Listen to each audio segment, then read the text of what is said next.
Kansas State is the most electric basketball team in the Big 12 and also the most disappointing and the worst. It's hyperbolic. It's hyperbolic. Tylor Perry is my least favorite basketball player in the Big 12 to watch. He's also my favorite. At times I wonder, does he know how to play basketball? And then other times I think, wow, that dude's a closer. And then also, if you had to listen to this. This is why I'm so frustrated with Kansas State. I'm happy they won. I'm happy they won because I like Jerome Tang a lot, and he was great when he was in Waco, and him and I were close. If you took a point off the board for every time a team airballed a shot, Kansas State would have lost this game by like 5. Kansas State just kept airballing shots. The Tylor Perry shot at the buzzer, awful. Airball after air. 1 in every 4 possessions for Kansas State basketball is just not the sport of basketball. It's throwing the ball as far as you physically can out of bounds. It is throwing the ball to the other team. It is being up 2 or 4, and Tylor Perry, your best guard, saying, you know what, Kansas, here's the ball. And then Kansas saying, boop, we're going to give it right back to you. And then Tylor Perry saying, no, I'm not kidding. I want you to have it in overtime. It was appalling. I can't imagine being a fan of that stadium because you're just, hey, here's the moment where Kansas State has a chance to win it.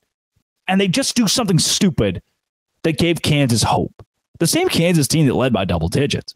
Kansas State, did they deserve to win this game? I don't know.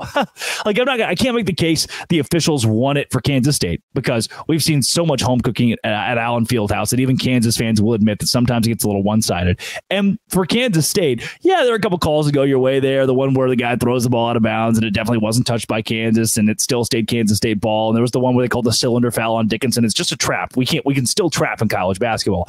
Like, there was some questionable stuff. I'm not going to blame the officials in this one, though. It was kind of funny there at a couple moments. And I'm not going to say that Kansas State won this game as much as Kansas lost this because of how bad some of these moments were for the Wildcats. But in the end, it was just Tylor Perry, who I've ragged on, who I have not enjoyed watching play basketball, who has been overall not great.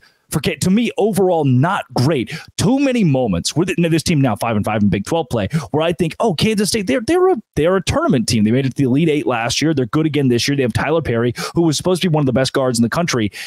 And maybe for the first time, my takeaway is Tylor Perry went up there, put on his big boy pants, and won you this game. Tylor Perry won this game for Kansas State, and it rocked. There's the students not rushing the court thing too, which, like, Jerome Tang calling a timeout to have his staff tell the students not to rush the court. Is that Bush League? You tell me. I haven't decided yet. Is that weird? Like, we're not letting kids be kids. I know it's a fine, but nobody really cares about the fine.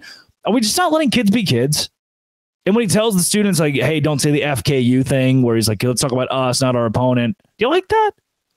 We're not really letting college students be college students and do the fun things that they like. I mean, I know it's vulgar, it's crass, and it doesn't give a good look. And like John Kurtz tweeted about it, and I love John Kurtz is dope, man. His content's spectacular, and I get it.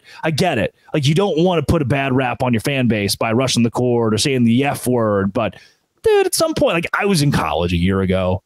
You just want to be a stupid college kid. At what point can you be a stupid college kid? Like, well, we uphold ourselves to a different standard. It's college sports, dude. Like, things are just, this is silly and stupid. In Manhattan, Kansas. Look, in Provo, I get it. And I respect it in Provo. I think it's great in Provo. Dial them back, man. The horns down thing was stupid, but there's a happy medium. In Manhattan? Dude, let the kids have fun. In Lubbock, let the kids have fun. In Lawrence, let the kids have fun.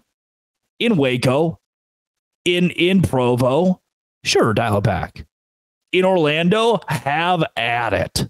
I think Kansas State has this aura of moxie about its program. I don't mind them rushing the court. The FKU thing. Welcome to college athletics. That's what kids do. Go to the SEC. It gets a whole lot worse in the SEC. That takes away from everything. Like, dude, think about Art Kaluma at the end of this game. Like, well, Arthur, buddy, what are you doing? There's so many, just airball after airball for everybody on the floor. For Kansas, like, to just go close the game out. It's obvious who the better team is. What a freaking gutsy win for Kansas State. What a gutsy win. And students, you deserve to rush the court. Fine, I said it. You deserve to rush the court because it's fun and it's dope. And I think it would have been cool to see you rush the court, but you didn't because your coach told you not to. Nah. You behave, your team does get fined. Whatever. This has been, it always will be. Come back tomorrow. Let's talk some Colorado tomorrow. Are they going to be good?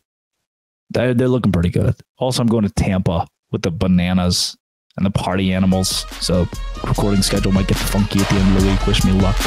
My first weekend of Banana Ball. What?